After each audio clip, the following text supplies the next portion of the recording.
What's going on? Welcome back, This and That fans. This is Matthew Yarb. What is it? Matthew Yarbrough. And I am Matthew Bright.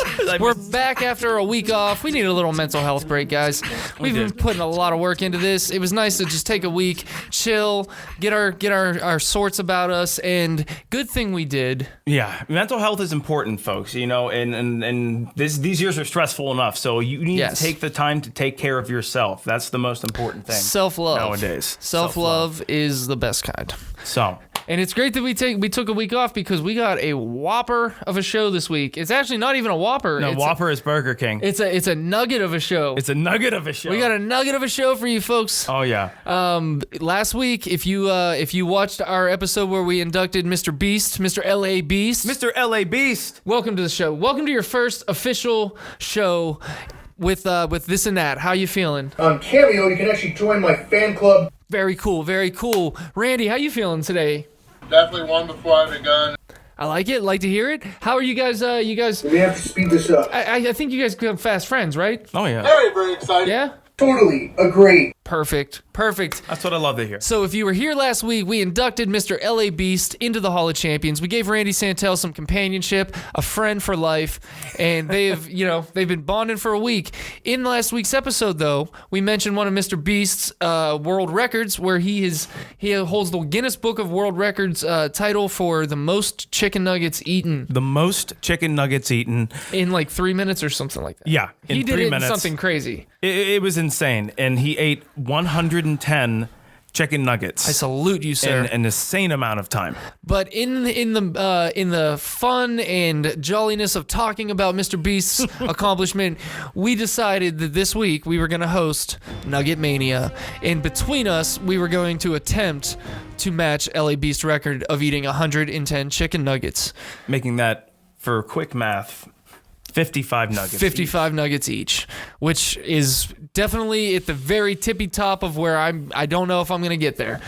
But we're putting the challenge out there, and then I also stupidly said that during the challenge we're not allowed to drink any liquids. This is the part that is I think maybe about 15 nuggets in going to be the real kick in the pants. I'm going to start drinking some of the sauces, I think. I think that's going to be the sauces answer. are going to be a play that comes in a little bit further in for me. Crucial lubrication. I'm going to try to go straight nug for... Straight nug. I'm going to try to straight nug the first like 10 or 20 and then maybe start working the sauces in there so as to not get flavor fatigue. That's my new favorite. It's my new favorite phraseology that all the crazy food eaters on YouTube are eating. That's a real term? As you watch these guys, their content, their vernacular evolves and changes over time. And yes, now a lot of them are using the phrase flavor fatigue as to be like insiders to this really hip thing, which I mean, showy. it's cool. So, but I'm stealing your lingo. I don't want to get flavor fatigue, 20 nuggets into this. So I might try to save the sauces for a little bit further in. I also went with the play of not eating anything.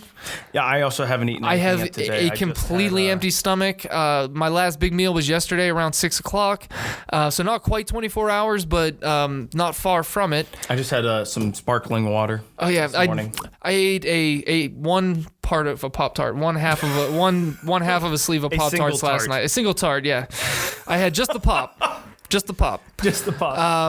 Last night while I was doing some Photoshop stuff. But other than that, I'm pretty hungry right now, and I've read on Randy's foodchallenges.com that one of the main strategies is that you should eat something. Maybe not a giant meal, but you should eat something. So your stomach has been expanded. Yeah, so too recently. I may have shot myself in the stomach right off the bat, but we'll see. Maybe I'll get 55 chicken nuggets down today, and I won't do anything else for the rest of the week.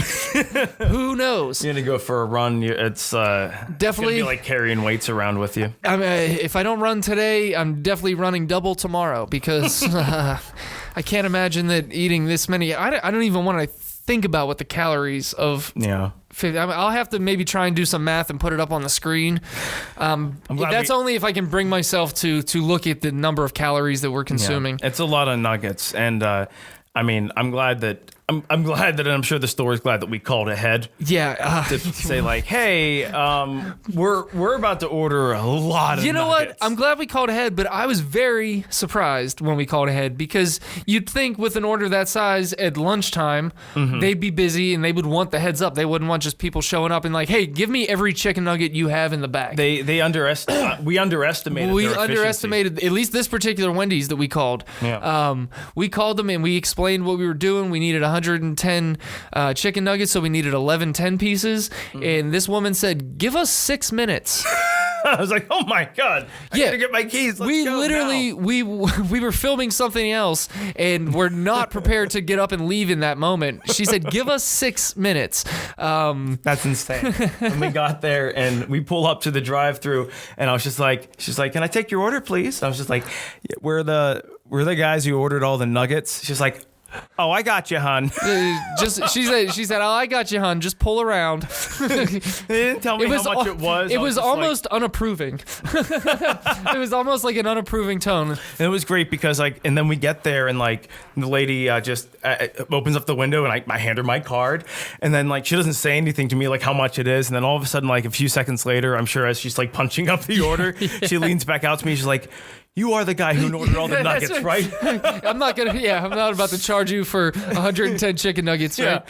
Which I had no idea how much it was going to be. I thought it was going to be $50 or more, but it was only $37 or something like that. $37.78 for 11 10 pieces at Wendy's. For this stupid.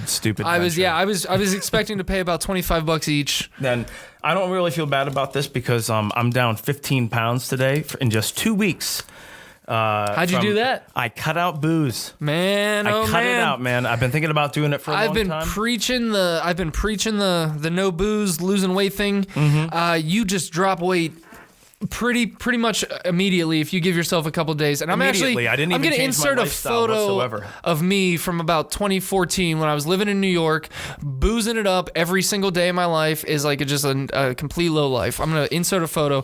This is going to be something that I use to keep myself accountable going forward. Not that I need any extra motivation, but it's definitely going to be that little cherry on top of everything to... Yeah, no, I feel fantastic. But that's awesome that you've lost 15 pounds. That's awesome that you cut booze out. I wish you good luck in that journey. It's not easy. It feels good at this point because I feel like now that I've hit the 2 week point, I'm getting my willpower back, so you'll get all that back. And it'll be interesting to see. I've been sleeping better. My digestion is better. I just feel more well rested. There is a noticeable, and I'm just gonna, since you noticed it, I noticed it, and I've talked to other people who've quit drinking who were drinking at least as heavily as I was.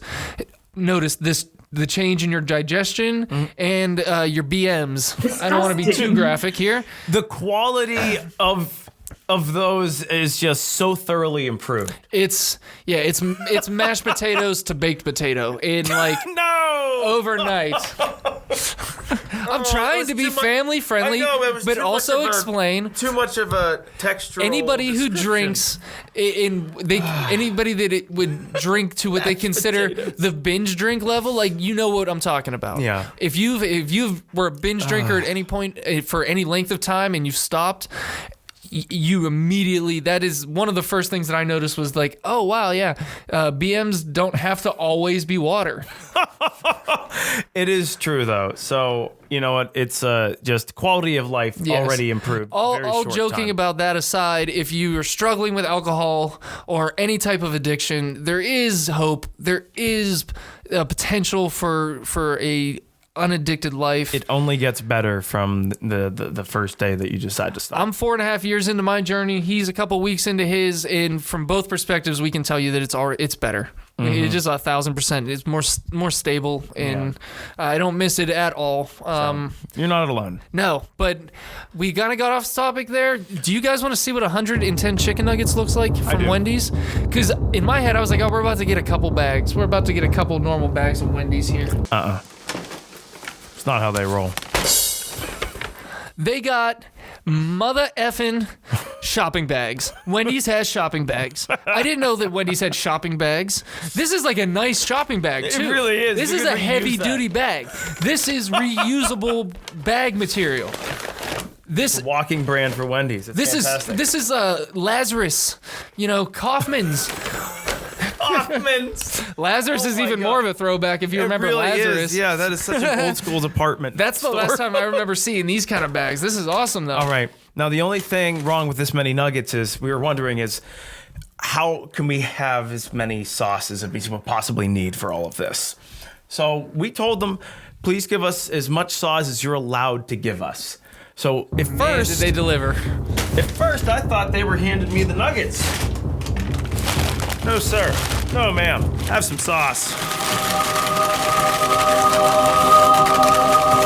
Look at all of this.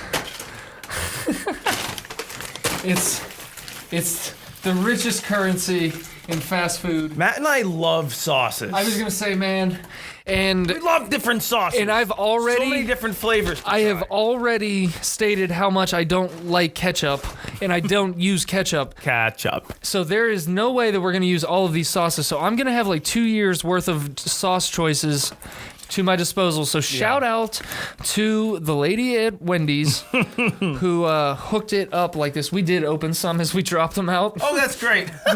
But they're not, thankfully, not pouring. Yeah, we were going through all kind of ways here. We were gonna slam the nuggets onto the sauces and on the soundboard here. we just figured let's avoid the biggest mess. There we go. I gotta say, I'd never heard of Sawsum sauce before. I've had it before on one of their sandwiches, and This is a new one. It's tangy and delightful. This is a new one to me. When I go to Wendy's, I normally just get the honey mustard or barbecue, but we have a veritable smorgasbord of sauces here. The Sawsum sauce, though, it sticks out to me because I don't like the name of it. I think it's stupid.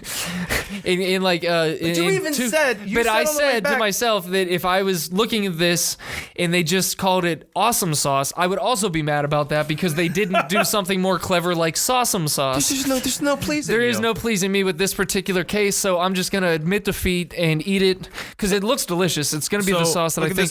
Look at the spread we have here, man. We have the Sawsum sauce. 6 of them. Creamy sriracha. Creamy sriracha, so it'll be a little creamy and spicy. Whoa, I overlooked that A one. buttermilk ranch, always a classic. Honey mustard, which is probably my personal favorite. Well, it's a tough toss-up between that and just a classic barbecue sauce. Save one of each of these. And then, of course, the sweet and sour sauce as well. Yeah, we're gonna have to save one of each of these to get I want to get a good shot of it delightful sauce assortment here. later on. So we'll get all this organized here, and then we're gonna start the countdown, which essentially is we just have till the end of the episode to finish Yeah, these nuggets. that's how it's gonna work. NuggetMania for us. We're not trying to beat LA Beast time. That's not gonna happen. I'm not gonna sit down here and Kobayashi eat 4 nuggets at once or something. No, we're gonna Our only goal, enjoy our nuggets. Our only goal is in solidarity with our latest champion.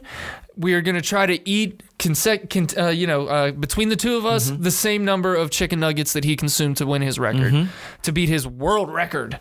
That's awesome. We're not going to drink any liquids until we either tap out and quit or we hit the 55 nugget mark. Once we each finish our nuggets, if we do finish the nuggets, then we'll be allowed to have a sip of a beverage. And Until since then, I'm I will looking be at your drinking hot sauces over there, oh yeah, these are kind of like the wild card sauces. The coup de grace. I brought my own personal 2 favorite hot sauces from home.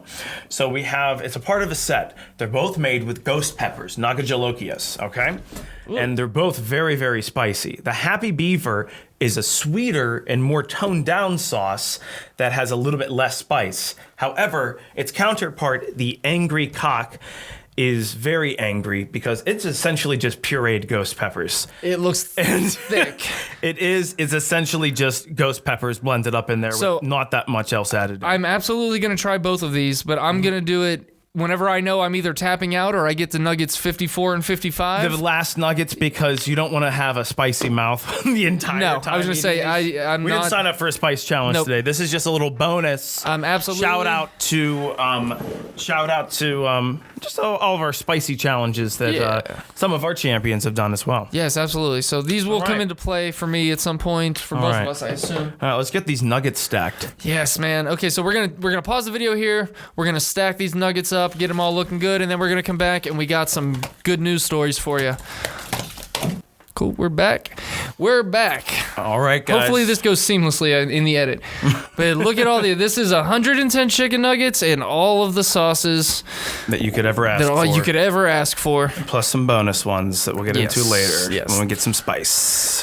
This is somehow the prize at the end of a... The prize and the punishment. The prize and the punishment.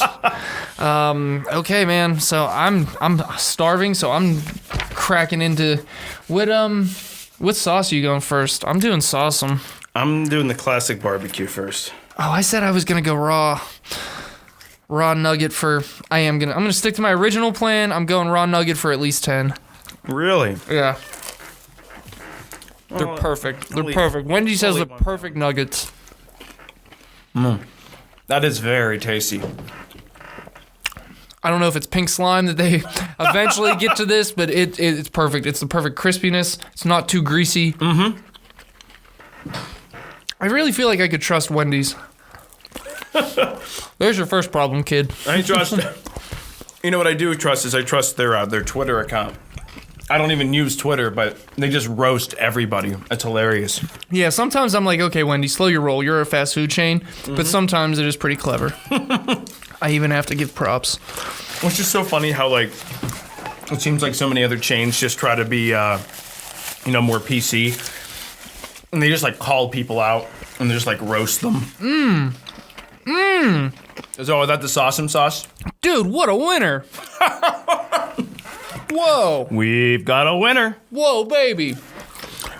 I never knew they had that. Winner. Yeah, that gets me so excited. I'm actually going to jump into the first news story. Netflix released a documentary about the college admission scandal. Oh, the one with the famous one with Lori Loughlin and all those celebrities. Yeah, Aunt Becky and all that. The documentary is pretty good because you hear about it in pieces in the news, like articles and hearing other people talk about it. But until you actually see it, like from the inception of the idea all the way up until it's starting to get caught and people are arrested. Yeah. Seeing it laid out just as it happened with people's interviews and stuff like that.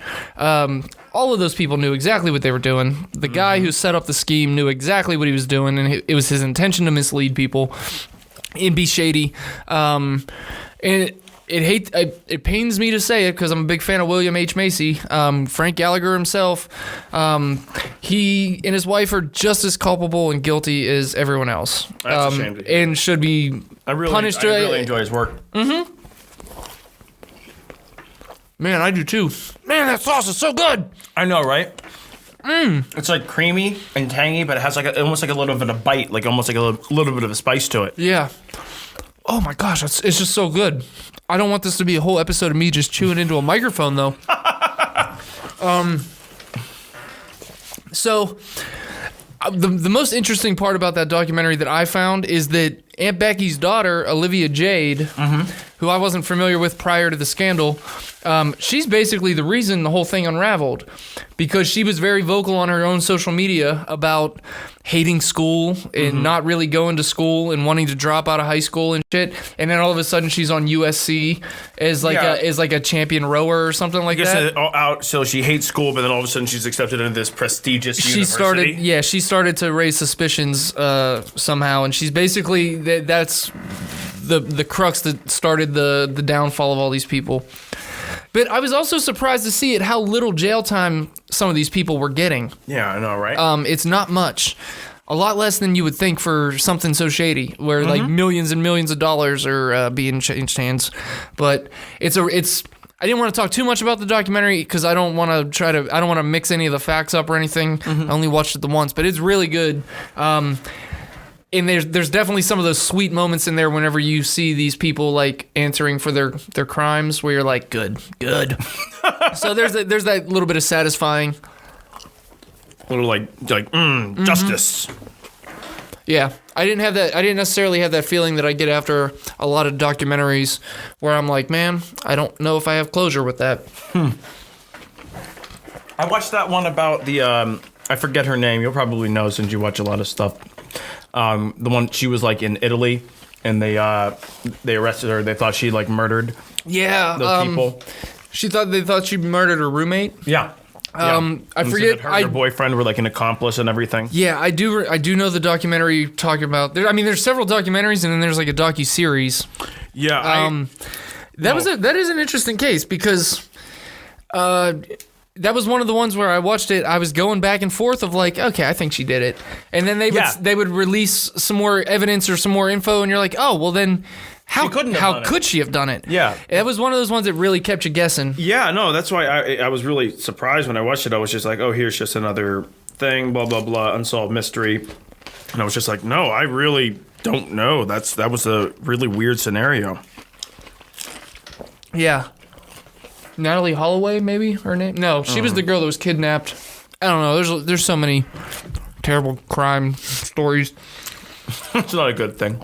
No, I mean they make for great documentaries, and I love them, and I would hate for them to stop being made. But I certainly don't wish anyone to die, Right? In order for that transaction to happen. God, I think I'm at like 4 nugs. Are you keeping track of yours? Because I know that some of these were spread out in the bottoms of the bag, so some of these containers might have more than 10. I think this is number 6. Okay. I'm not sure. No, that's why I just want to make sure you're keeping track, because I'm not keeping track. I wasn't. I think I'm at 4. So I think there was only 8 in this container. Anyway, the real news story that I was excited to talk about, one of them is that it sounds like King of the Hill is close to a revival. Yes! I'm so pumped about this. I love Mike Judge. The original King of the Hill was like ahead of its time. A lot of people didn't like it because they thought it was like slow, but it was so well written.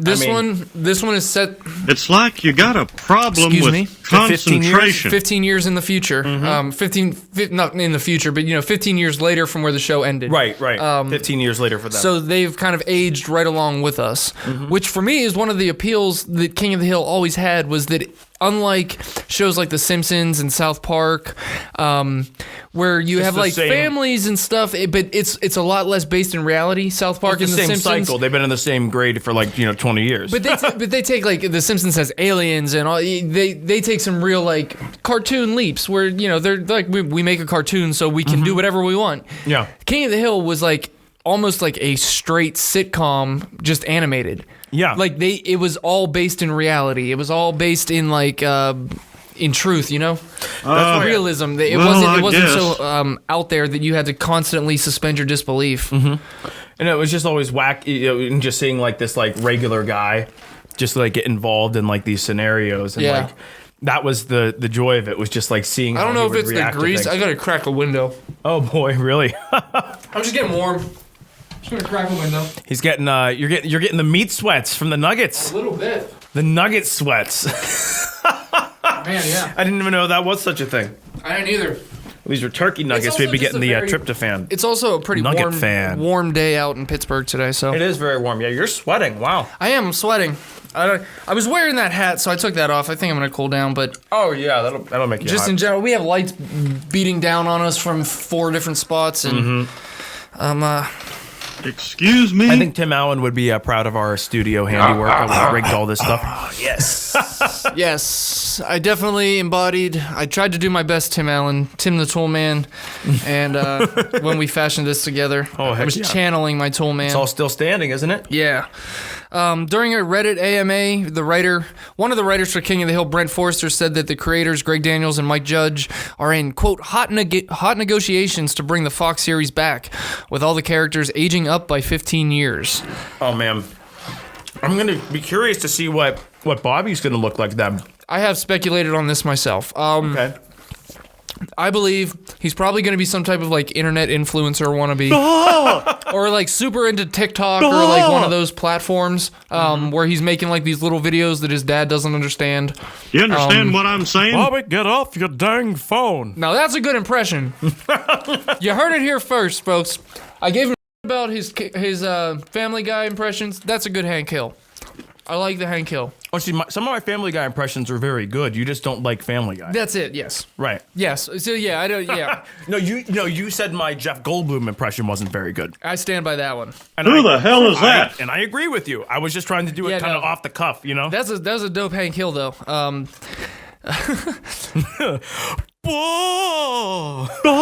that was good too. Yeah, that's spot on. Hooray! Dude, this sweet and sour sauce is absolutely delicious. I'm not a fan of Wendy's sweet and sour. McDonald's has the far superior sweet and sour sauce of the fast food joints, because theirs is like, I don't know. It's not like that. Like most sweet and sour sauces have this like light orangish color. Like duck sauce. McDonald's still has like a light color to it, but it's not. Yeah, this is almost like a duck sauce. I love duck sauce. I like duck sauce on like egg rolls and stuff. I'm not a big fan of it on nuggets. You ever had quail sauce? No. I just made it up. I was just say it doesn't sound like anything that I would want to try if it was real. I'm just being silly. So that guy, Brent Forster, he said, I'm sure Greg Daniels and Mike Judge will murder me for sharing this, but hell yes, Forster said when asked if he'd heard any updates about the show being revived. They are in hot negotiations to bring back King of the Hill. The Trump administration made it suddenly very relevant again. The characters have all aged 15 years. The project is so good. Okay, I've said too much. That's what he said in the AMA. So I mean, it sounds pretty legit, man. Dude, that's so exciting. If that writer is that excited about it and says the project is so good, that means that it's probably pretty far into the development of at least the pilot, and where they see the rest of the series going. In March of 2020, co-creator Greg Daniels said that Fox Network in the U.S. had previously rejected a reboot of King of the Hill. Oh, I didn't know that. Though he maintained his interest in making one. And then he's quoted saying, oh, gosh, excuse me. Yeah, this is the thing with like food. Well, we also did 2 Soda Jerk videos before this. That's true, yeah. And, we got a lot of bubbly. Yeah, breaking down the fourth wall a little bit. It was us the whole time. That's not your fingers. Man. Yeah, dude, that guy with the toupee? That's Bruce Willis the whole time.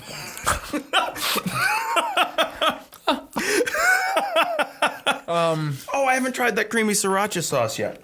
So this is going to be yummy. That's going to be my next one. Are you like finishing your sauces and moving on? I just have one sauce. This is the only one. I still have some in there. I have a barbecue sauce, some honey mustard, sweet and sour open right now. I mean, you're probably doing it the right way. I like to bounce back and forth between them. I'm actually, you know what, I'm going to And take just much like a yogurt, I like to lick the lid. Oh. You know what I used to do is, and maybe this is why I don't like ketchup so much as an adult. You know the little packets of Heinz ketchup? Yeah. Whenever you squirt it out, there's always a little bit left. I would do that with I would squirt the last little bit of Heinz ketchup into my mouth. Yeah, and then you eat a fry. Yeah. Sometimes I wouldn't even eat a fry after it. You would just I would just eat the Heinz. I would just eat the Heinz. So nothing wrong with that. perhaps that's why It was a little weird. Wow. Ooh. This smells, the creamy sriracha smells like Italian dressing, and I love it. It's spicier than I thought it would be. The creamy sriracha? Yes. Okay. Like there's real sriracha in there. Okay. I mean, it's not going to be as spicy as like the glasses. ghost pepper ones, but Barbecue and honey mustard. you have to put on your glasses to read the sauces. No, I don't need them for that bad, but it's just you were so hot earlier. definitely to read this page. And yes, I just had so much. Oh, what is it? Oh yeah, that's more sauce. There's one sauce that I haven't opened yet. Oh, the ranch.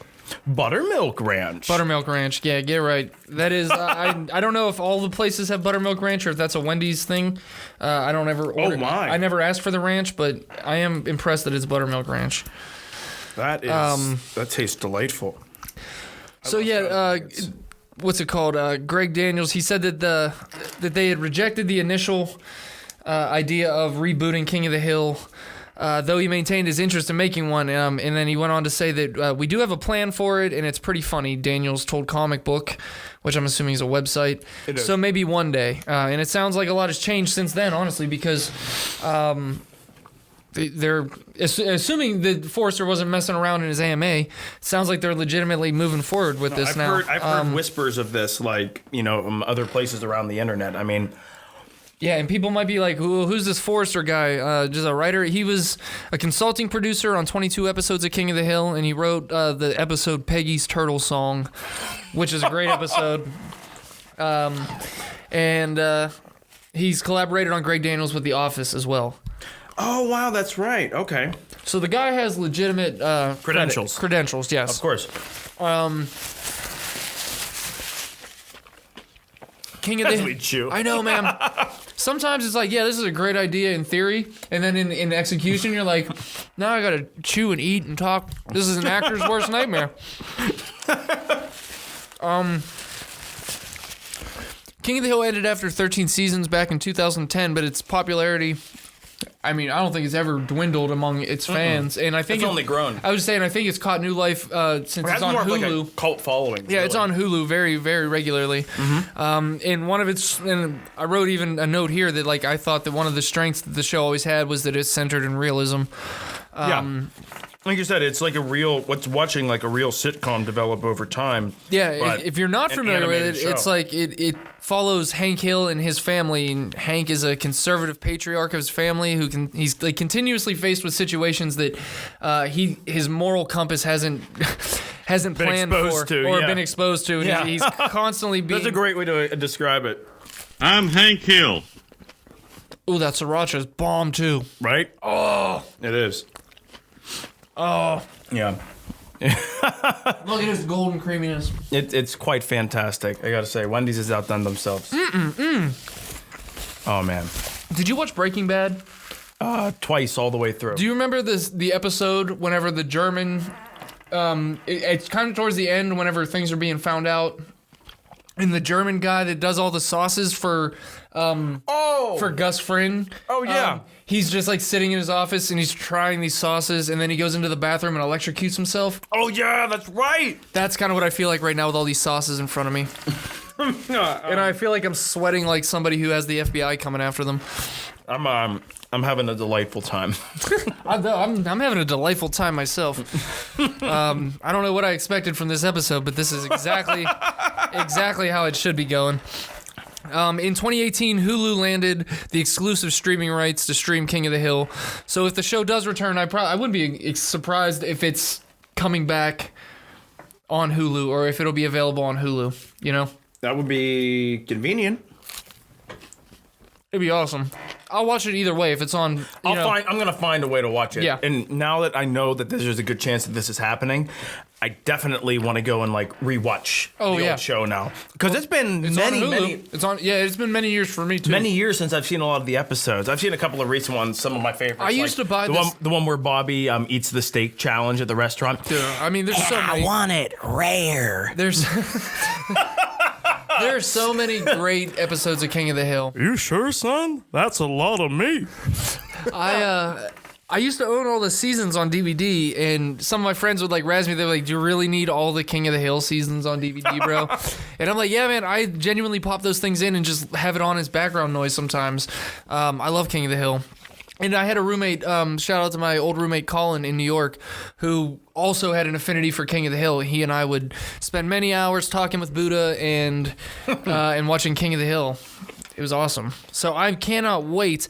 Cannot wait for any type of reboot of King of the Hill. I can't wait to see where they go with it. I just can't wait to hear those voices come back. Especially, I was going to say, if Greg Daniels and Mike Judge are both involved again, I imagine I hope Dale and Boonhauer and and the whole crew and everything. Rusty Shackelford. Rusty Shackelford. Dude. You know what's wrong with it? It's a Ford. Means fix it again, Tony. Dale, you're thinking of a Fiat. I used to work with a guy named John Pushek, rest in peace, John, at the Gateway Clipper fleet here in Pittsburgh, who looked exactly like Dale Gribble / Rusty Shackelford.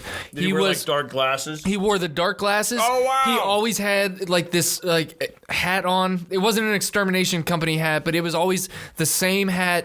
He wore the glasses. He was that thin, that skinny. He... Always had a cigarette? Always had a cigarette. Always. And I'm pretty sure the cigarettes are what killed him. I think it was lung cancer that killed him. He'd been married like 7 or 8 times. Damn. He would tell me, and he at one time was like a legitimate, like, owner and operator of like a fleet of I want to say dredging boats maybe. Wow. That would like dredge the bottom of the river for debris and garbage and get it out of there. But he had his own little marina and like a little fleet of ships, and DUIs took him down, baby. Damn. I think he had like 4 or 5 DUIs, and he lost his company in the DUIs and then started working for other companies, and I guess that's how he stumbled upon the Gateway Clipper. He was some type of operations manager, so like there was a few times I got to go down to the shipyard with him where we would send one of the boats down, and then we would drive down to meet it, and we would work on the boat, do whatever. Like he would be welding something, and I would just be standing by, annoying the crap out of him, you know. I look back now and I kind of cringe at it, but at the time, like, he had a good sense of humor, so he knew I was joking. Yeah. But he had a daughter that was like my age and very attractive, so I always used to razz him that I was going to ask his daughter out. And I said some pretty non-podcast friendly things. Oh no. I see, that sounds bad to say too. I wasn't like trying to offend him about his daughter. Right, sure. But it was definitely like I was trying to get his goat in because he had the greatest reactions. I'm not even gonna repeat the one that I'll tell you off camera. The one that makes me laugh on it because I'll have to delete. I'll have to edit it. It's not gonna be. It'll be a headache. It'll be a real headache. So. Rest in peace, John Pushak. Every time I see Rusty Shackelford or Dale Gribble, I think of him, and I kind of get a warm, fuzzy feeling. That's nice. That is John. nice. John Pushak also gave me my first shot of alcohol ever. It was a shot of Black House. Black House. I've never even heard. After the Gateway Clipper Christmas party in like 2005 or 6. What is Black House? I don't even know. I remember it tasting like black licorice, but I don't know. Ew. I don't quote me on that. That's the only time I've ever had it. And I was not 21. I shouldn't have been in that bar with them. I don't know. Good times. But I wonder why I had a problem with alcohol later in my Good time? Yeah, right. So yeah, I wouldn't be surprised if King of the Hill comes back to Hulu because they redid the Animaniacs last year. Did you watch that? You know what? It's amazing that I haven't caught it yet. Say, were you a fan of the Animaniacs? The biggest fan. Yes, thank you. I'm putting the Animaniacs right down in the corner. They're the first screen. They're first in our crowd. They were one of the inspirations for me, like that's where early on and later on to like get into like voice acting and stuff like that. Animaniacs was such a great show when I was growing up. Random ADD thought. Mm-hmm. Let's call the little people in front of us whenever we put them up the in crowd. The what? The in crowd. The in crowd. Yeah, I don't know. We don't have to call it that. We'll workshop it a touch. Yeah, I don't know. It's all right. We don't have to call it that, but it's become one of my favorite things every week. No, I realize now why I haven't watched it because I realize I don't have my own Hulu account. I've just been using various friends. So I should consider getting one. I also sponge off of someone else's Hulu account. So I can't even ask you. I was going to say, I can't even offer you a login because I use someone else's. I'll just get my own. Maybe I'll ask. I can't remember. I heard, and I don't know when this is going to take effect or if it's going to take effect, that Netflix is going to be cutting down on the amount of people that can use one account. So if you're out there sharing a Netflix account with a bunch of people or whatever, that might be changing for you. I haven't looked into it too much, but I saw a blip on Reddit the other day, and I was like, oh, that'll suck for some people, I'm sure. Yeah. I mean, good thing my brother and I live in the same house. If not, then I'd be SOL. 100%. To be honest, I haven't even been really watching anything that much lately. I've just been playing a bunch of video games because sometimes when I get home late at night, like I'm gonna do something to just kind of like engage myself a little bit more. Video games, I always enjoy playing video games the most at night in the evening. Just by myself. Or like yeah.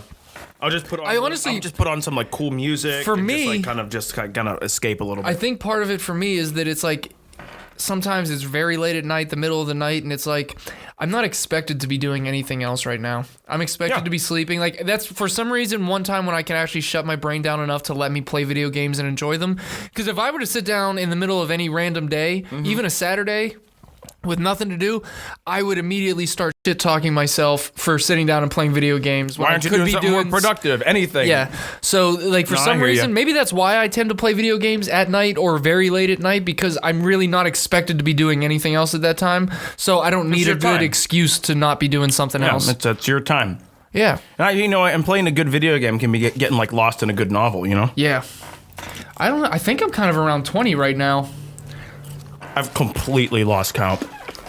Yeah. But I must be around there because I'm almost done with the second package, but I picked a couple out of these other ones as well. So we're probably right on par. Yeah, I think I'm somewhere around 20. I'll have to pay attention in the edit if I can. Oh God, what It's should gonna we be so count each tedious. nugget? I know, because I'm eating so slow. You are one pathetic loser. Man. I mean, at the end of the day, it's just we just got to make sure all the nuggets disappear. That's really the only challenge is eating the nuggets. Yeah, I think we're making good time right now. We may need to pick up the pace a little bit though, but I think Perhaps. we're making. Shit, yeah, man. Let's keep it going. Well, remember, there's a little cut in there, too. Oh yeah, that's right. Well, actually, there's a cut in there, so none of that shit. That's exactly what a cut is, dumbass. Gosh, I'm sweating so much. You really are. I mean, I'm actually starting to perspire a little bit myself. I started sweating immediately. Wait a minute. See, this has way more than 10 in it. What are you implying? I can see 7 sitting on top. We're not in Kansas anymore. They're very good though. They're delicious, and I think, Oh no, Domino's! and I think Wendy's nuggets only get better. Did you just rub that? I didn't actually rub it on my shirt, but I mimicked it. Yes, I think Wendy's nuggets only get better when they sit and cool down a little bit. That's a preference for me. Yeah. But I also like cold Big Macs. You told me that once before. I find that curious. I'll buy a Big Mac specifically to eat like 5 hours later, after it's been in the refrigerator for 5 hours, and I don't heat it up. Like, do you want a Big Mac? No. But It binds to one here. later. I'll just hold this one somewhere over here since I'm working on it. The tilt-a-whirl may not work anymore. I need to do something like that. It's fine. It's fine. We'll just let them lay. It's fine. Ignore it. We got the shot. Ignore it. We got the shot. Oh man, very impressed with these. Yeah. So, King of the Hill. I feel like just like somebody sitting in a church in like Louisiana, just like, oh Lord. You need a little bulletin to be fanning yourself with. Yeah. You know? The pastor's going long today, guys. Man. Sorry. I don't know if I'm glistening on screen or. I don't think I sweat this much during the Death Nut.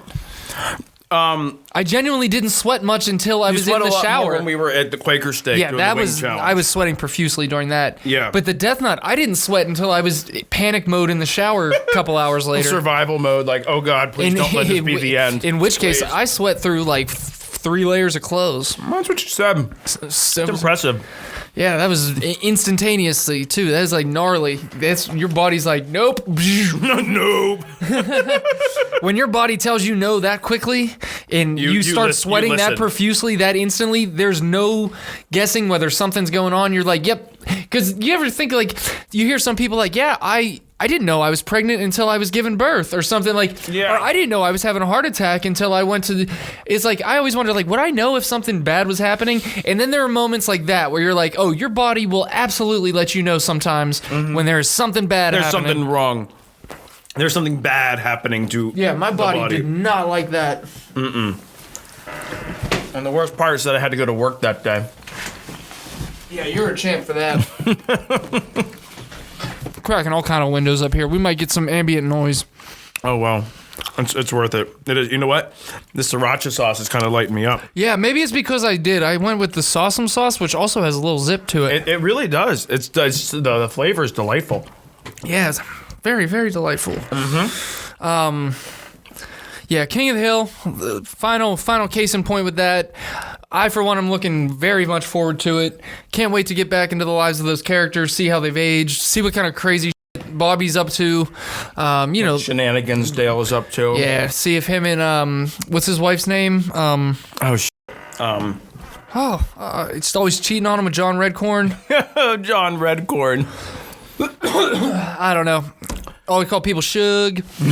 Oh yeah, that's right. Anyway, I can't wait for that to come back. It's been a minute since I've really watched it. Yeah, if I didn't have a Hulu account and that was where it's going, I would pick up a Hulu account specifically for that. Oh heck yeah, I'm really excited to see when that comes out. Yeah.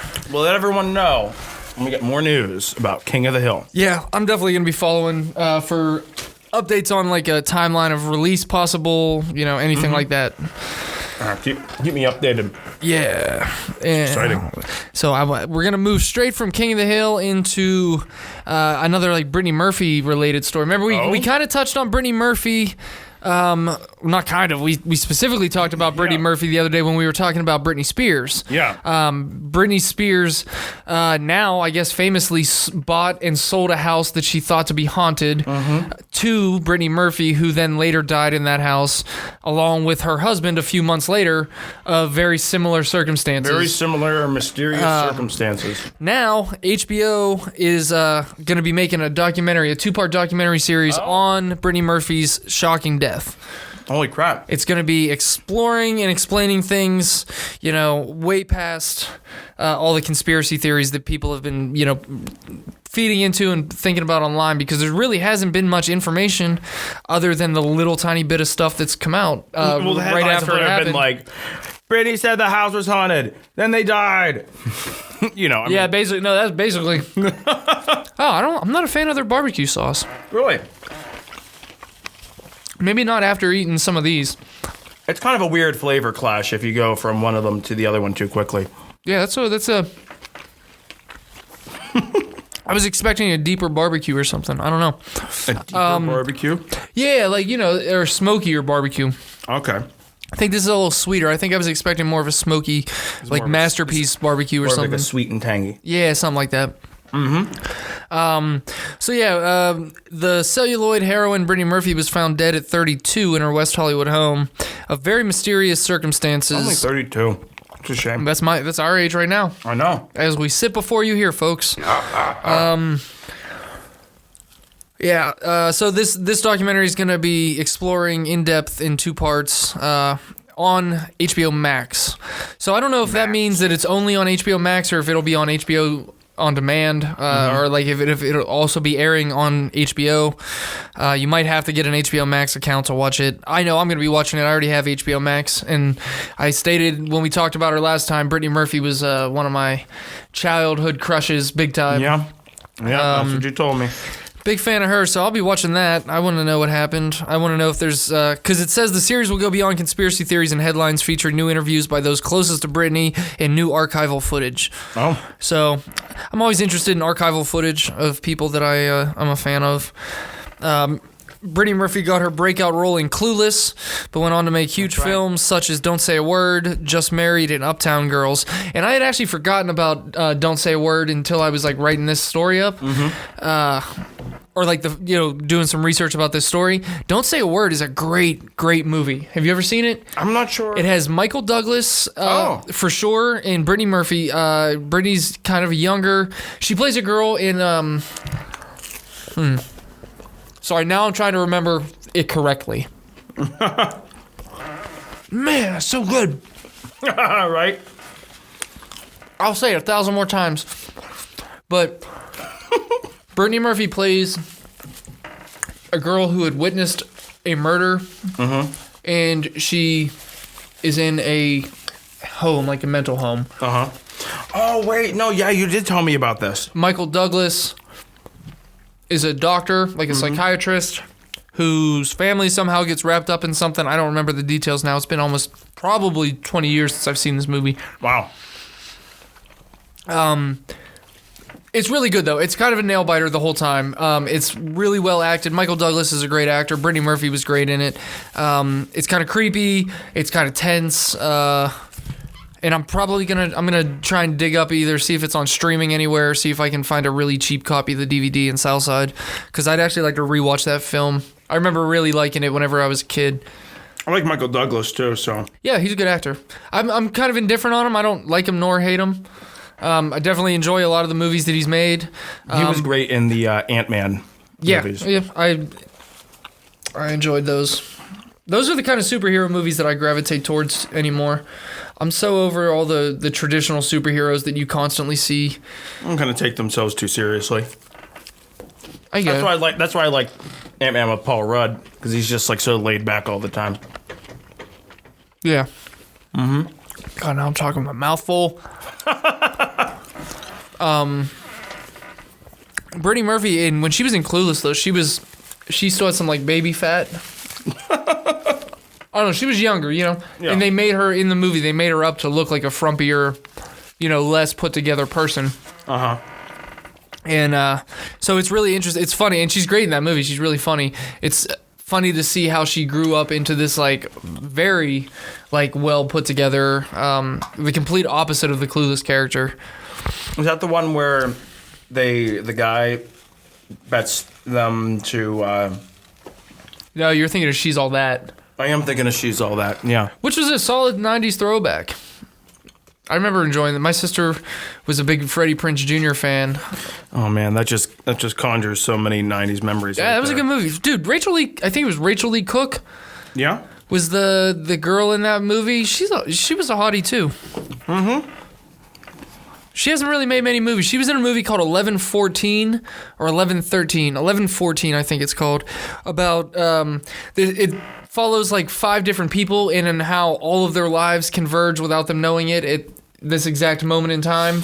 Oh. But it's just told really well, and it's really easy to follow. But it also surprises you a couple times. It's such a good movie. I used to own it. I've heard of that, but I've never seen it. I used to have the DVD, and I don't know if I lent it to somebody and never got it back or sold it, what happened. But check out that movie. I'll put a picture of the poster of it up on the screen. I love those good old 90s movies. Because that wasn't a movie, I don't believe it was ever released in theaters. I think that was like a straight-to-DVD movie. Mm-hmm. And Patrick Swayze, I think, is in it as well. Oh, really? Yeah, there's a few people in it that you would recognize. Patrick Swayze is definitely one of them, and Rachel Lee Cook. 1114. Fans were shocked when Brittany Murphy was found collapsed in the shower floor of her West Hollywood home on December 20th, 2009. The LA County Coroner's Office ruled her death as an accident, citing community-acquired pneumonia with complications from chronic anemia and multiple uses of over-the-counter medications and antibiotics as the reason of her death at the time. Which I do remember kind of reading the list of things that they found in her system, and it was pretty extensive. Mm-hmm. But I don't remember any of it really sounding like, oh, she was on like hardcore drugs.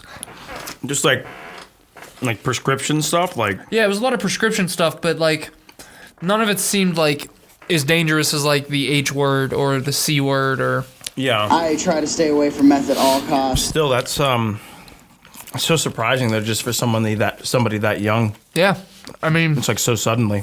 At the time, some of her friends spoke out questioning the death report, saying that they feared something like this would happen. He was tripping on acid. Brittany, one of them was quoted saying Brittany had been living life on the edge. She definitely had a drug problem, and we had all begged her to seek help. So... I'm high on life. If her close friends are recognizing that she had a drug problem, then, you know... I wonder if it was like maybe painkillers or something like Probably. that. Yeah, that's just speculation, but I mean, like, it seems like so often... It's where my brain goes first. It seems like so often that's the case, you know? Yeah. Legalize everything. I'm high on life. Things took an even stranger turn, like we said, whenever, like, a couple months later, her husband, Simon Monjack, who previous to that seemed like a fine and healthy dude... Acid. How does that died work? from similar circumstances in her house. The supposedly haunted house. The supposedly haunted house, yeah. And so that's why everybody's making a big stink out of it. Juggalo to Jesus freak. I mean, obviously, it's a tragedy. Yeah. Brittany Murphy's half-brother is quoted saying, I spent years looking at this, suppressing my own anger. I think Brittany was taken out. Who killed Brittany? Did she die of natural causes? I don't know. Most people think I'm on drugs because I'm always happy. I don't think anyone was aiming to take Brittany Murphy out.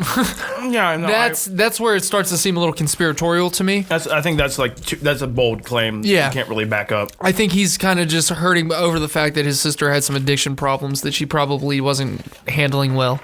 Yeah, that's tough to handle. Mm-hmm. But I mean, that's not the right way to go about it. Nah. Yeah, because the idea of people just like coming after her, like she saw something or she knew something she shouldn't, that seems a little far-fetched to me. But, you know, what's his name? The director, Cynthia Hill, said the purpose of the film is to shed light on Murphy's incredible talent and upbeat personality rather than the theory surrounding her death. So I think this isn't exactly like they said. This isn't going to be feeding into the conspiracies. They're going to be giving you that's good because as much factual information as they can. That's the last thing that she would have wanted, or I'm sure her family would want. Just like all these this thing just enticing or encouraging all these like wild speculations and whatnot. Yeah. Kind of hopefully pay tribute to her and be like, hey, maybe what happened? Put some closure on this. Yeah. That's what I'm hoping. Yeah. And that's how I became a juggalo. Yeah, that'd be awesome. Mm-hmm. That'd be awesome, dude. I'm sorry, I'm having like chicken nugget thoughts here, and I like zoned out, and I was just like, I heard you talking, and I was just like, yeah, that'd be awesome. Dude, I'm feeling the same way. Like, I'm starting to get like, I look at, I'm 2 down, and so I'm probably close to 30. I feel like. How did they give us way more than 110? 3, 6, 7, 8, 9, 10, 11. No, so unless they just made a whole bag of nuggets and just divvied them up amongst 11 containers, because I feel like they would have counted because I told her that we were matching the record. There's 10 per container. I'm halfway through my 3rd container, so I guess that makes sense. There'd be 40, there'd be 50. So I guess this would be, because I got 4, 5 left in here. 30, 40, 50, 60, 70, 80, 90, 100, 110. Yeah, I guess that's so okay. Those are your nuggets. These are mine. I'm on dialysis, man. Well, we're gonna split one of them. I want to find a skinny ass little bitch and make her fat, and we can lose weight together. That's right. Yeah. My kidneys have failed me. Okay. Yeah, whatever. We're gonna eat all of the nuggets. That's it. We're just gonna eat all the nuggets. Suddenly, NuggetMania went from NuggetMania to NuggetMania. Dude, it's like oh, NuggetMania. Dude, I cannot believe LA Beast ate all of this In minutes. Minutes? I want to say maybe I'm mixing up some of his records. Maybe it wasn't minutes, but yeah, he ate 110 by himself, which is just crazy. That's so crazy. Like, dude, like I am too. Like, it's not even all that hot in here. I was just say, I don't feel like I'm hot. It's just I'm breaking sweating. out in a sweat from eating all this chicken and probably grease. Are we sweating grease? Might be, man. It might be. Oh, I am getting a little thirsty too. I'm so thirsty. Yeah. I'm trying not to think about it. Too late. I'm really trying not to think about it, but I'm so thirsty. I'm trying to use copious sauces, but the sauces are all loaded with sodium. Yeah. I'm just, it's like drinking salt water. No, you can't win. Whew. Yeah. Okay, so I'm going to try and get through the rest of this Brittany Murphy story, and then I'm going to get on to the next story, dude, and then we're hitting about an hour here, so then I'm literally just, I think we could focus solely on eating nugs. Yeah. Oh my god. And I guess we can move the berserker thing to, I don't know. No, screw it. You know what?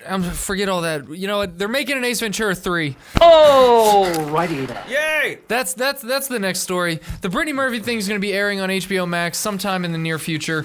Keep an eye out for it. But yeah. If you're interested. On to the next thing. We talked about to the left. I'm starting to get delirious again. I'm starting to have that like that weird like I can't form sentences or like thoughts. Like I can't string enough thoughts together.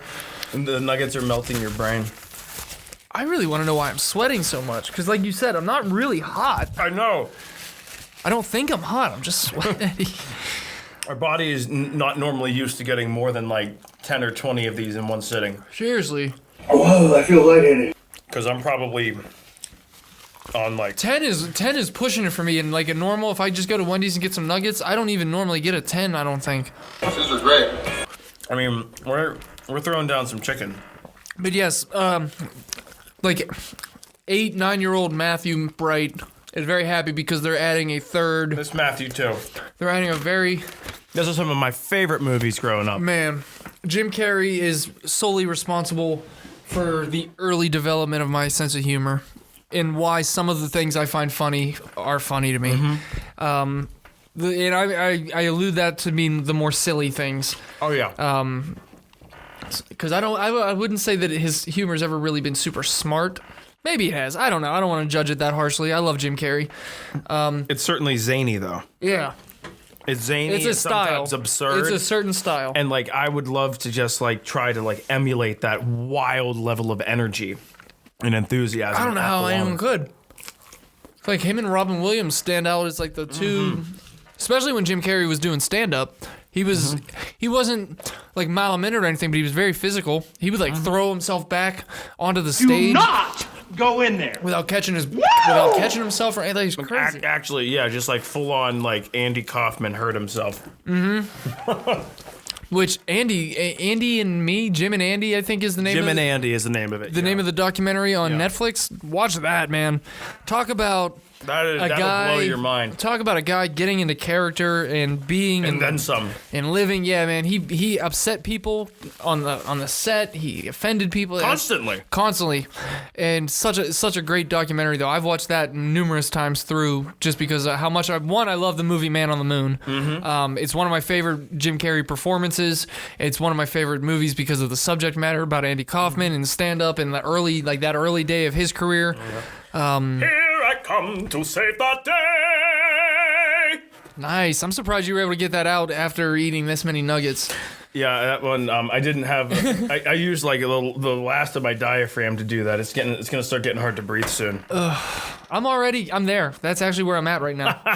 I'm probably on like. I'm probably on like 35 or something like that. Oh! Yeah, I have to at least be close to. What are you turning into some kind of feminist? I have to be going into my You do some shopping? 30s right now. Wait a minute. No, yeah, because I think I've eaten about 30 nuggets. Jeez Louise, Matthew. It's getting hard to think. He's not wrong. It's getting hard to talk. Yeah, like I for some reason didn't think it was going to be this difficult to talk and eat nuggets at the same time. So like, yeah, we'll do this. We'll talk planned about like a whole like show of stories for you guys, but like genuinely at this point, somewhere between 20 and 35 nuggets This is shutting my brain down. I'm genuinely getting like flustered a little bit. This is ridiculous. This is no joke. I No, am freaking full. this is a completely different type of challenge that you don't necessarily think about. No. I wonder what's me. Yeah, I'm like. And I'm not necessarily even like full or anything. No. I'm high on life. There's just like a whole bunch of other things going on that just don't feel good. I'm on dialysis, man. And it's not even nausea. I'm not nauseous yet. It's got to be all the oil. Yeah, it's just got to be something. There's like my body's just like red alert. What is going on? Starting to mess my stomach up. You're normally running right now. Legit. I don't know if that's happening today. Oh man. Yeah, I'm not gonna have much more energy to do anything else other than like drive home. I might not even make it far. I might need to just lay on the floor of the studio for a while. When we're done recording, just shut the light off. I'm gonna lay on the floor. This is getting a little rough. Hats off to you, LA Beast. Like an absolute boss. How do you think we're doing so far? 3, 2, 1, go. Okay. Just shut up and do it. How about you, Randy? You impressed? Valiant effort. I'm happy with that. I didn't think so. No win today. You know what? We're gonna keep to going. say no win today. Don't count us out. All right. Don't count us out before that. Isn't your saying you always win before you begin? Can't win them all. Thank you. And I am very, very excited. Okay, thank you. Give us some credit, man. We're gonna no matter what. We're gonna keep going, okay? Because that's what we learned. We learned about determination. Yeah. So. And That's how I became a juggalette. manifest destiny. Yeah, so Ace Ventura 3 is in the works at Amazon. I swear somebody at Amazon put some kind of like chip in my head this year and was like, what movies would Matthew Bright want to see rebooted? Because they gave us Coming to America, they gave us the Bill and Ted, they gave us, there was another reboot that I was pretty happy about. Pretty happy that with its I don't remember what it is off the top of my head. I'm blanking. But now this Ace Ventura 3 is literally one of the movies that you could have asked me at any point in my life what movie I would like to see another one of. Ace Ventura would have always been in my top 5 answers. Yes, and this was not on my radar whatsoever. This was such a pleasant surprise to hear that they were going to be doing this. In an announcement I don't think anyone saw coming, the production company behind the first 2 original Jim Carrey-led Ace Ventura films, Morgan Creek, revealed that they were the ones behind the third installment with the streaming platform Amazon. Morgan Creek sat down with Park Circus for a special interview when they so nonchalantly dropped the news that the cinema's most famous pet detective is making a comeback. When asked about upcoming projects, the Morgan Creek team revealed the jaw-dropping surprise, telling Park Circus, "We're pretty excited about our franchise developments with Exorcist and Ace Ventura franchise." Exorcist? Yeah, so that's, I'm also a fan of some Wait, did it go from Exorcist to Ace Ventura? Back in the 90s, dude, those companies were diversifying. Back in the 90s. Were diversifying their film portfolios pretty wide. So yeah, they would release like a Ace Ventura and then have something like Exorcist. Exorcist creeped me out. Creep me out too, but I'm a big fan of horror movies, so if there's gonna be another Exorcist reboot or something, I might check it out. I might check it out as well. I used to avoid horror movies and scary things like The Plague until I was probably in my mid to late 20s. See, my dad has always been a horror and sci-fi guy. And like when I was a kid, man, my mom was always worked the night shift. She'd go to work and my dad would like let me stay up and watch all kind of horror movies with him. And it was never like, you're too young for this. Or it was like, oh, you want to watch Halloween? Oh, you want to watch Texas Chainsaw? Oh, you want to watch... Okay. Yeah, I mean, there's so many. He has a couple thousand horror sci-fi films. So I feel like I lost out on the opportunity to actually go to a movie theater and be scared by a film. You know what I mean? Yeah. Like to feel that for some reason, like just having been exposed to it very young, it didn't scare me. He was very thorough about like, this is just a movie. It's not real. Maybe it kind of took the fun out of it for me as a young kid. Because I've never really, trying to think if there's ever been a movie that's really kind of give me... One of the Paranormal Activity movies, I think it was the third one or the fourth one. I never saw any of those. One of them, at the end, towards the end, you find out that there's like witchcraft going on, and witchcraft genuinely kind of freaks me out a little bit. So that's what gets you? They did. It gives you the heebie-jeebies. That gives me that gives me a little bit of an uneasy feeling. So what about the original Blair Witch? Not to interrupt you. I never thought it was scary. I liked it. We were the age when that came out, I think like 99, like 10, 11 years old, man. That was like one of the movies that everyone was talking about. You couldn't get tickets to see it. It was sold out. People were standing in the aisles. So I remember... That was a big phenomenon, yeah. I remember when I finally got to see it, it was out to rent. We went to Blockbuster. My best friend Eddie, I've mentioned him before, him and his mom and I, and we went to Blockbuster and we got to rent. We rented both American Pie and the Blair Witch Project. I believe it was both of those movies because not only did I get to see the Blair Witch Project finally, I got to see American Pie that had Shannon Elizabeth's boobies in it, which was always a plus going to Eddie's house. I was like, my brother and I used to always go to, to go down to the Blockbuster or the video store. We talked about that before too. How fun that always was. That was such great memories. You'd always try and get like, you would always like hide the one movie that you brought back, like American Pie or like, like the rated R movie or something that your parents wouldn't have liked if you had watched. Yeah, I have such fond memories of going to Blockbuster. Did you have any video rental places other than Blockbuster near where you grew up? Because I know you didn't grow up right in the city. Yeah. Were they chains or were they like more mom and poppy? Mom and poppy. Nice. See, they were great. I loved that. There were a couple little mom and poppy stores, but then we also had this one that sticks out in my mind that I think was part of a chain, but a smaller chain. It was nowhere near as big as Blockbuster. West Coast Video. It was up in the Carrick Shopping Center, and it was like as red as the Wendy's containers was like this red logo, and it just said West Coast Video in yellow like neons, and that was for some reason. I have memories of that place pre-Blockbuster even.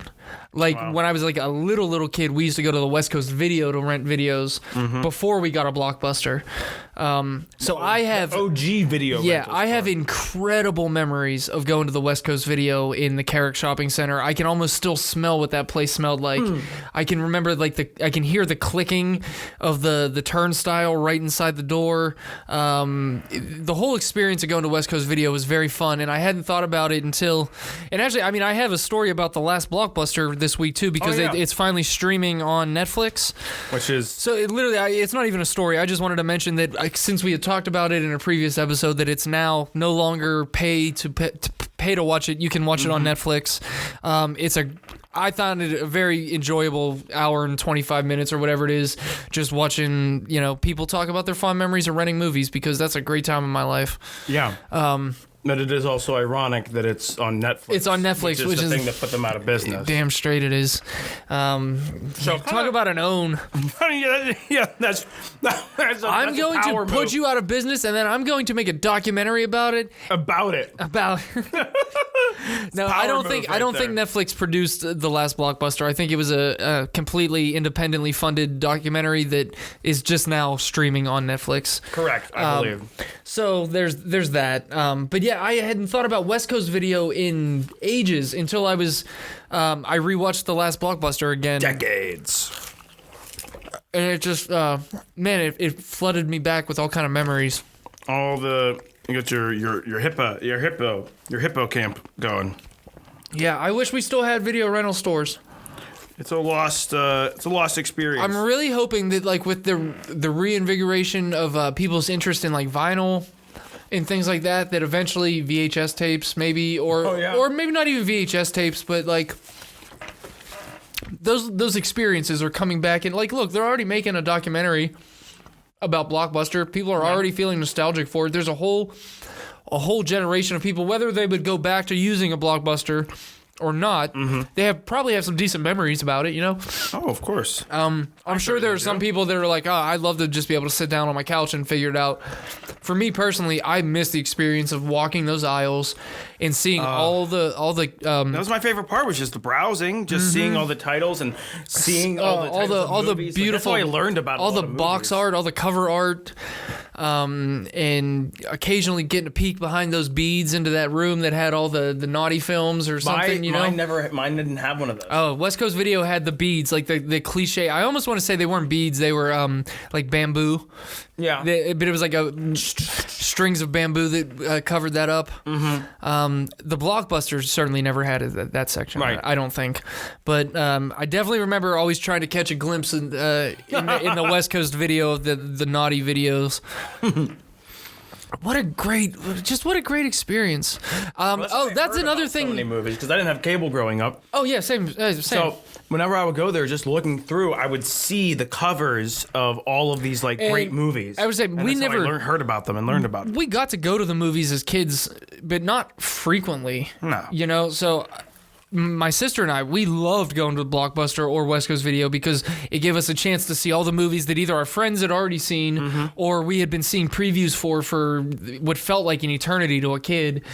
You finally get to see these movies. Yeah. Oh, but then there was always that disappointment and absolute rejection if it was a brand new release that everyone was excited about, and you would go there and the Blockbuster or whatever store it was only had like 3 copies and they were all gone. Oh yeah. And they have the cover and you can see it and you're walking up to it and then you're like, oh, there's nothing behind it. That was so disappointing. Oh, you okay, buddy? I'm okay. I'm just like, I'm starting to get that nugget hitting nugget thing. Nugget hitting nugget. You're gonna open up your mouth. It's gonna be like a Pez dispenser. Yeah. I might be tapped, dude. Are you serious? I might be tapped. Wow. I'm not gonna drink water yet, so it's not official. Okay, but take a breather. I was gonna say, but I'm definitely starting to get to a point where I don't think I could eat many more if I'm gonna eat any. I'm definitely slowing down. NuggetMania is a great idea. I definitely recommend. Was it? I mean, we'll see. We'll see. Ultimately, I don't feel like this is going to come back to haunt me like the Death Nut did. So no. And I'm enjoying. Like I said, I enjoy Wendy's nuggets. Really, really like. I mean, thank God that we have such a variety of sauces. Otherwise, it would have gotten seriously the flavor fatigue. Yes, I have not had flavor fatigue. That is one thing I want to be clear about. It's not a flavor fatigue by any means. It is strictly I'm feeling like I'm full and I want to wait for it to settle a second just to see if I am actually full or if I can eat a couple more. But there's no way I can eat all of these.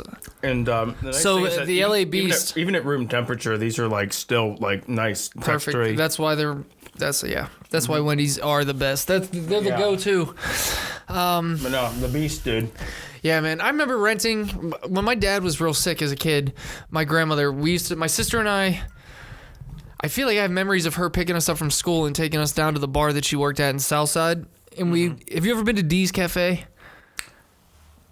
Do they have pool tables in there? Upstairs. No, actually, you know what? I'm sorry, not upstairs. Yeah, it's a two storefront type deal. One side is you walk all the way down to the left and come back. Yeah, and then there's like 2 or 3 pool tables in it. I think they might have one pool table upstairs. It's been a minute. And I went to an open mic. Yes, they did open mic there for a minute. We went there a couple of times for that. And then my grandma worked there for 36 years or something like that. Wow. And honestly, she'd probably still be working there if she didn't fall and get injured there. And that was about 4 or 5 years ago, I guess. At this point, she's been like officially retired, but she still misses D's. I was going somewhere with that. Oh, when my dad was sick, D's had this giant, like, semi-round, semicircular booth in the back of the first part of the bar, like the actual bar area. Okay. Then my sister and I would like sit and do our homework in, and like all the regulars would be like talking to us like they knew, like, I mean, they did know us. They were Jerry's grandkids are here. Oh, Jerry's grandkids are here. And they'd be like bringing, like, bar people would be like bringing us stuff. And it was always such a, oh man, my brain is everywhere right now. I know, dude. I'm telling you, these nuggets. It was always such a treat whenever she would do that, because she would take us from there, and then she would like take us to either Farmore, which I mentioned in the last episode, I think, or the one before it. She would take us to Farmore all the time. Wait, wasn't that the drugstore? Mm-hmm. I remember Farmore. Wow. I saw my grandma punch an old lady in the face in Farmore. Oh my God. I think they were arguing, if I remember correctly, they were arguing over a vase of roses.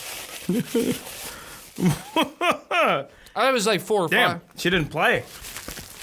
No, I was probably about 5 or 6 years old when that happened, so I don't really remember what it was about. I just remember seeing my grandma punch another old lady. And I mean, at that point, old is relative, because my grandma was probably only in her 50s. Right. Or, no, my grandma's in her 90s now, and I'm in my 30s, so... Yeah, I don't know. It's been a minute, but Farmore is legit. I put a photo of Farmore in one of our last episodes. Yeah, that's right. That's right. But I remember, like, I'm pretty sure I got those 2 Ace Ventura VHS tapes from Farmore on one of those trips. Like, my grandma, she bought me Dumb and Dumber. All the movies that my mom wouldn't take us to see, yeah, she would let me pick the movies. Like, if she took us to the movies, if she rented us movies, she never let my sister choose. Sister never got a say. It was always something that I wanted to watch. And it was always Adam Sandler, Jim Carrey, something that my mom probably wouldn't have approved of, but my grandma just sat through it and either enjoyed it or just didn't say anything. To this day, I still remember renting, like, Happy Gilmore with my brother and, like, Billy Madison. For some reason, one of the earliest movie rentals I remember was Beetlejuice, the Michael Keaton Beetlejuice. I remember that was like every single time we went to West Coast Video, that was the first movie I went to. If they had it, I picked it, and I would argue, yes, can I please rent this again? Yeah, I love that movie. And then I remember... My mom didn't want me to watch that one, I remember, when I was little. For what reason? Do you remember what reason? I don't know. Because it's actually rated PG now that I'm, like, as an adult and I go back and look at it, I'm like, it is kind of a kid's movie. Huh.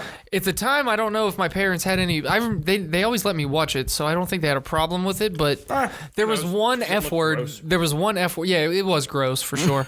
It's definitely not kid-friendly in that respect. It's a Tim Burton movie. It's definitely some scary imagery for kids, if that's the reason. That makes perfect sense. No, I think it's the Tim Burton thing. She'd never care for, like... But like I said, like Nightmare Before Christmas. My dad immediately gravitated towards anything scary, so that wasn't anything to keep them from letting me watch Beetlejuice. Because I remember watching the cartoon of Beetlejuice religiously as a kid.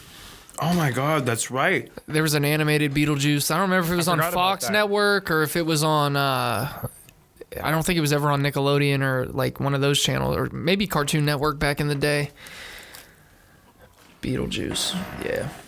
Just I really there's certain things in life that are like, okay, yeah, time changes everything, things progress and move on, and it is really cool to have lived through that. But video rental stores are one thing that I definitely hold on to, that really I actually feel like a pain in my chest when I'm like, man, I would kill to go back to those times. Yeah, it almost makes me want to take a journey out to the last Blockbuster.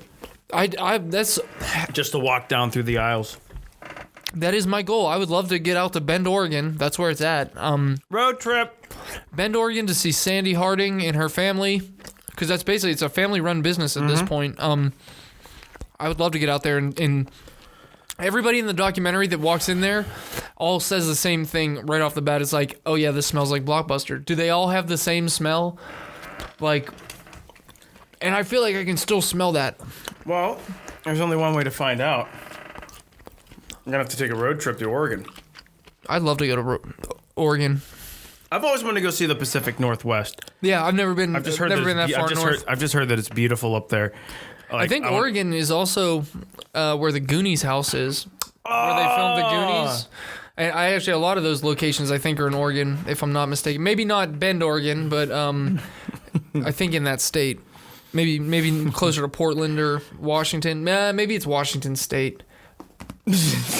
Maybe I'm thinking of Seattle. Maybe I'm thinking of like Olympia, Washington or something. Maybe. I don't know. I love the Goonies. When I was in the 3rd grade. That was the movie. That was hands down the movie my sister always rented.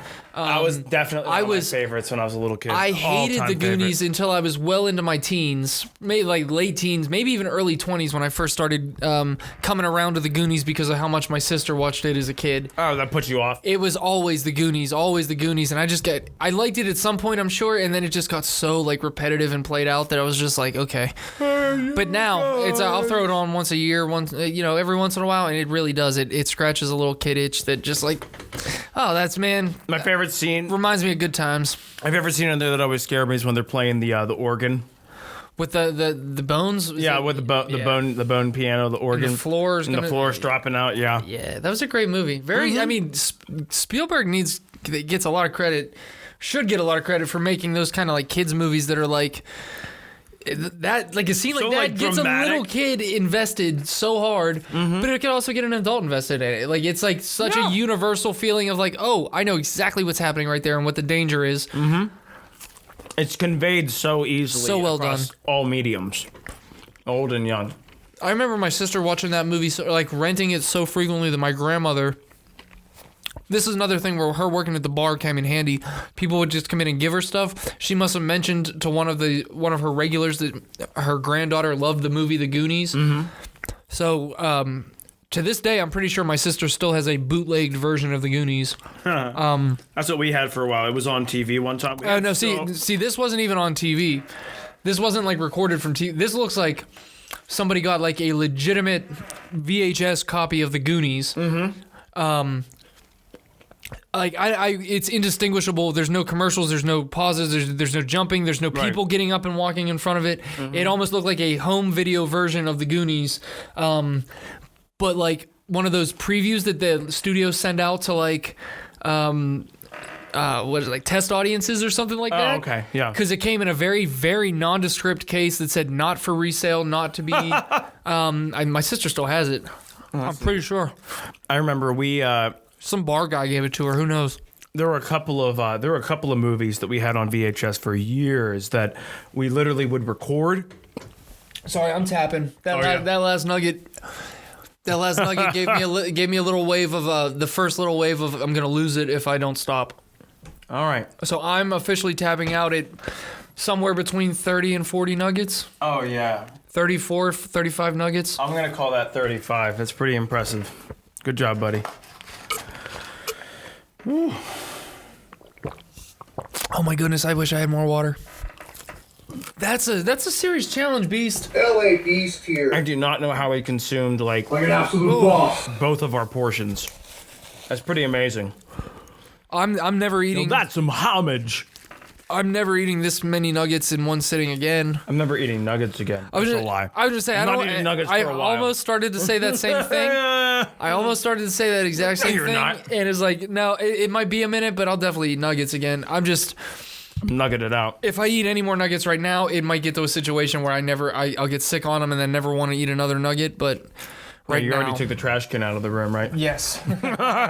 Yeah. No need for another trash can. Oh my goodness.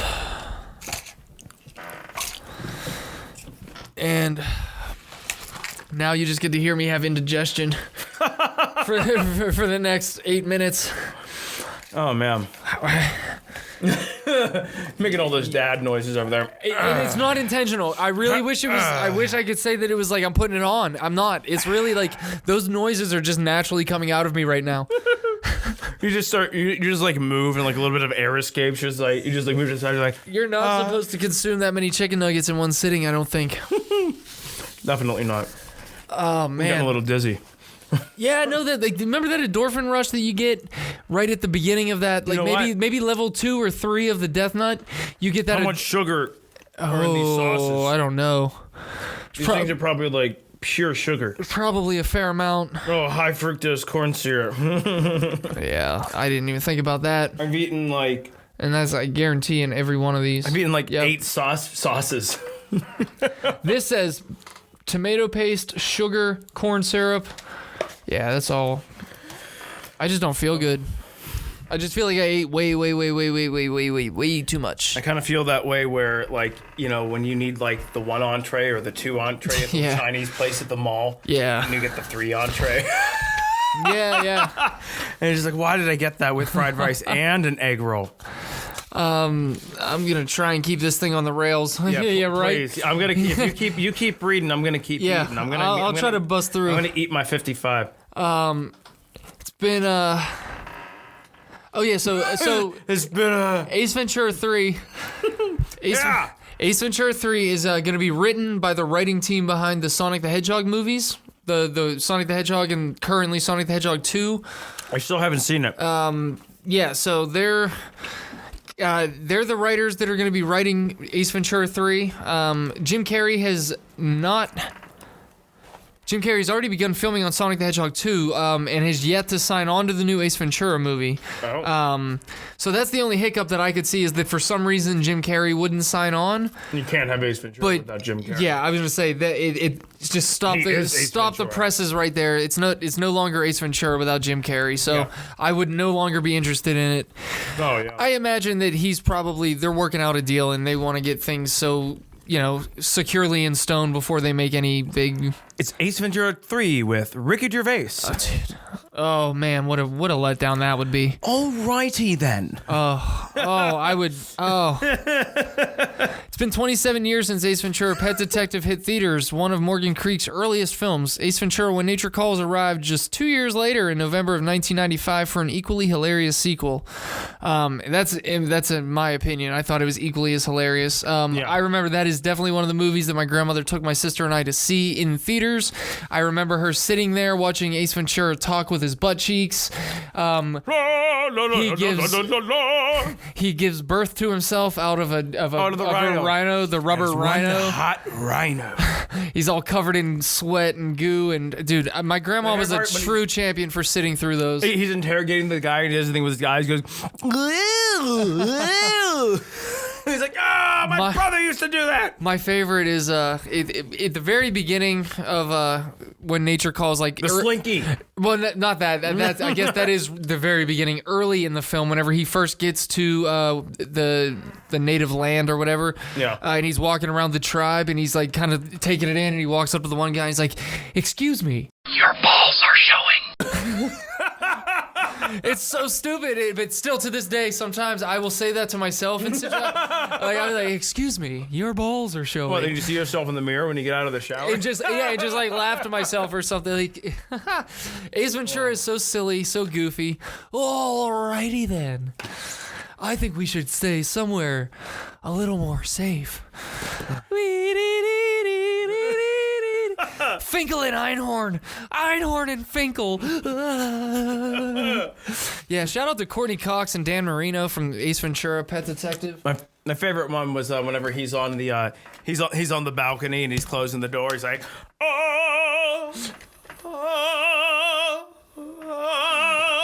See, those are the Jim Carrey bits that I was like referencing earlier, where it's I formed my comedy as a child. So specifically, yes, that kind of gag. Even to this day, it doesn't have to be Jim Carrey. Silly. Something like that will make me laugh because Jim Carrey did it so brilliantly. Mm-hmm. Do not go in there. Yeah. Woo! Dumb and Dumber is still hands down like one of my. And you're the Monopoly guy. Dumb and Dumber is still one of my favorite comedies of all time. Dumb and Dumber. Yeah, that might be my favorite comedy of all time. Oh yeah, we were talking about that. I can sit there. I can't watch it with other people anymore because I say all the lines along with the movie. Mm-hmm. I'll be right back. Don't you go dying on me. Okay, I guess we might be getting to a. Are you wrapping up here? I am wrapping up. Yeah. Oh, okay. Yeah, I got the last 5 nuggets here. How long? When did that pop up? Because it definitely stopped recording video for a second. I literally just saw it. That's what I think. Okay, so I've been glancing at the screen almost intermittently the entire time. Okay, so if you're watching, we're getting close to running out of battery on our camera here, so I can't eat any more nuggets. This episode fell apart real early on. Oh my god, yeah. We underestimated this challenge. Yes, we did. thought we were gonna breeze through this. Oh, it's not even. It stopped recording again. Oh, but it's recording the audio. This is all audio from here on out. So, from here on out in the episode on YouTube, if you're watching it, it's just gonna be still photographs of something. Yeah. We underestimated this challenge, Matthew. Drastically. I mean, we thought it's like, well, the LA Beast, he did 110, and that's a feat. But obviously, the two of us combined could do it. No. Nope. I thought I could do more than 30, 35, something like that. I thought I could do more than that. I really think I can finish these last 5. You're a champion. You're a champion if you can do that. It is kind of interesting now. The pressure feels off for some reason now that the camera's off. It, like, there's a weird, like, I'm kind of feeling like a little bit like I can kind of just slump over this. You can't see me right now. I'm just kind of like slumping over the desk. Just like terrible posture. Yeah, man. Terrible posture right now. I no longer feel the pressure of a camera in front of me. That sucks. I didn't realize that my battery was running that low. I mean, you know what? It's what we say here at This and That. Every day is a new adventure, and we learn things along the way. Yeah. And you're just good gonna, and the bad. I'm just going to have fun with just putting graphics up on screen. Yeah, This and That's getting into the concert promotion business. So we'll have a little sneak preview at one of our first concerts that we're putting on. We'll put that in this blank space because you're only hearing us right now. I almost feel like I could go for another 6 hours now. Now we know how Stern does it. I know. Well, honestly... Well, now he records too. He does video as well. He does do video as well and all that good stuff, but if it was just audio, I could do a 6-hour radio show every day. Yeah, not having to worry about what you're doing with my hands. I don't know what to do with my if it was hands. just like sitting here and talking about like the news and stuff, if it wasn't, I don't know. There is something added with like being on camera while doing it that makes you feel like you should be more something. There's a real added pressure for you to act a certain way, and I try to act like myself, but at the same time, I mean, we're also trying to present like these personas of ourselves. Yeah, that's how ego works. It's like I'll buy who you think you are if you buy who I think I am. Yeah. So we're not recording anymore. Is the Buddha still sitting over there? Most people think I'm on drugs because I'm always happy. If it's not within reach, don't worry about it. It is. I say since we're not on camera, I could be flicking a lighter at anything right now. It's very true. Now I got like 2.5 nuggets left, and I'm gonna hit my 55. Are you seriously? That's awesome, dude. No. I know the Beast and Randy are back there cheering you on, right, guys? Let's keep it going. This is ridiculous. Yes, they are, man. They're rooting you on. That's really impressive, dude. I just kind of never stopped. Well, let's see here. I'm gonna dump the nuggets that I have here out. Oh, for science, so we can make sure that I actually eat the proper amount here. Yes. Okay, here we go. This will be good. Perhaps you're only at 40 nuggets. What if you're only at 40 nuggets? I would cry. This is like my last hurrah. Okay. I'm like, oh god, now I'm really nervous. Like, what if I've only eaten like 10 nuggets? The two cartons that I had left in front of me, there's 2, 4, 6, 8, 10, 12, 14 nuggets. Okay. So 110 minus 14 is 104, right? No. Wait, what did I just do? I just Wait, there's no way to tell how many nuggets you ate. No, just how many total. Mm-hmm. But we'll know that you've at least probably eaten 55. Yeah. And then I will have eaten the difference between the 55 and whatever number 14 minus 110 minus 14, like 90. What is that, 96? There's 3 more in here. This is the one that I split in half. Oh, for some reason I thought that was empty. Okay, so. Oh, man. 17 remaining. Oh, all right. I got it. I got it. Because, we said you did about 35. Yeah. And actually, where's your phone? Let's get some photos of this. Aftermath? Aftermath, so I can include some of this stuff so people don't think all we just sauces. stopped eating nuggets whenever. Oh, no. No, it's happening. See, this is also going to be where... So I'm taking a photo right now of the nuggets on the bag, on the bag that I just dumped out. There's 17 nuggets on this bag that aren't going to be eaten today in this challenge. If anyone's watching, and then here's Matthew eating his last wing. His last wing. They're kind of like boneless wings. They're kind of like boneless wings. They kind of are. Man, talk about some incentive to get a camera, right? Seriously. Get a better camera, because there goes mine. It's going. It's gone. It's gone. I can still see a very light shadow of us in there, but it's trying to quit. Yeah. What a bummer. Wow, I gotta tell you, it's I got one more nugget left. And, I was just say we're at an hour and 33 minutes now, so we're just gonna wait on you to finish that nugget, and then I'm calling it. This episode fell apart very early on because of these nuggets. I wasn't anticipating the sweating that I did. The nuggets destroyed. We lost against the nuggets. The nuggets beat me. I'm willing to bet that you've at least eaten 55 nuggets. I really think so because of the way they were all jumbled up. I need to steal this other napkin to wipe my brow because I'm perspiring profusely. I have finally stopped perspiring profusely, but man, oh man. NuggetMania, eh? I hope this doesn't interfere with my COVID vaccine. No, it shouldn't. It shouldn't, right? Maybe like, you haven't done this, you haven't done this, you haven't done this, you haven't had more than 30 Wendy's nuggets in more than 30 nuggets in the last 24 hours, have you? Yeah. That would be wild. Mm-hmm. That disqualifies you. Yes. Oh my God. I'm definitely still gonna stand by French Toast Mania. Oh yeah, we're gonna have French Toast Mania. I think French Toast Mania should be our next mania, because I could eat a lot of French toast without. I feel like without this, it's not greasy. It's not like there's a lot of actual protein in that. There's probably some decent amount of protein in these nuggets, right? It's supposedly chicken. It is supposedly chicken. I wonder. All right. Now we got a motorcycle going up the street. I'm done. He's done. I'm bearing witness. The man ate 55 chicken nuggets. His mouth is empty. He's taking his first sip of water. And it's glorious. Yes, it is. I'm out of water. That's partly why I can't wait for this to end now. All right, guys. Sorry this episode kind of fell apart. Now for the 5 people that are still watching. I hope you're still watching. Stay tuned for next week when Matt and I blow all of our stimulus checks on new camera. Hopefully, yes. Hopefully by next week we will have a new camera. Oh, man. Thank you so much for watching, and then some of you for listening as well, guys. Yes. We give you even more props for if you're still listening at this point. Absolutely. We had a lot of fun, even though this kind of this challenge beat us down and beat our spirit. Check back next week for an honest review of the Keanu Reeves comic book Berserker. Yes. Big news. We're going to talk about Keanu next week. This is just going to be a running joke now every week. It's going to be come back next week. Come back next week. It's going to be the equivalent of Jimmy Kimmel constantly cutting Matt Damon for time. Yeah. And I got to apologize to Matt Damon. We had to cut him for time. We'll get him on next. It's just constantly, we just never review Berserker. We just always say, okay, and next week we got to, we don't get to the Berserker review. I almost like it better that way. every week. Just like, yeah, we got a Berserker review coming up for you. Just 2 years from now. Next week. 2 years from now, all 12 issues have been out and they it's already done. made the movie. The movie is, and yeah, all that stuff is out. All the fan art's been made already.